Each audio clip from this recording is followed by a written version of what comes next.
जरांगे हा माणूस खरोखर मनोरुग्ण माणूस आहे. जरांगेकडून त्याचं शिक्षणच कमी आहे बिचाऱ्याचं. एका बाजूला त्याच्या बुद्धीची कीव पण करावीशी वाटते आणि दुसऱ्या बाजूला जरांगे नावाचा माणूस या महाराष्ट्रामध्ये कशा पद्धतीने विष पेरत चाललाय त्याचं प्रत्यंतरही बघायला मिळतं.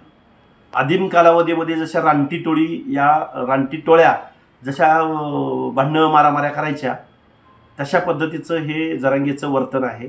त्याला लोकशाही मान्य नाही, त्याला लोकशाहीमधल्या इतरांचे हक्काधिकार मान्य नाही, इतर नेत्यांनी बोललेलं त्याला चालत नाही. स्वतः मात्र अश्लील चाळे करायचे, हावभाव करायचे, मी आजारी पडलोय म्हणायचं. इकडं हॉस्पिटलमध्ये ॲडमिट असणारा माणूस नारायणगडावर जातो आणि पुन्हा तास दीड तास भाषण करतो आणि परत अश्लील चाळे करतो, अश्लील हावभाव करतो. जाऊ द्या, जरांगेकडून दुसरं काय अपेक्षित असणार आहे? असताना तो 3री 4थी शिकलेला माणूस आहे. खरं तर महाराष्ट्राच्या मुख्यमंत्र्यांनी त्याला 5वी 6वीला कुठंतरी एखाद्या मुक्त विद्यापीठात वगैरे त्याची सोय करावी.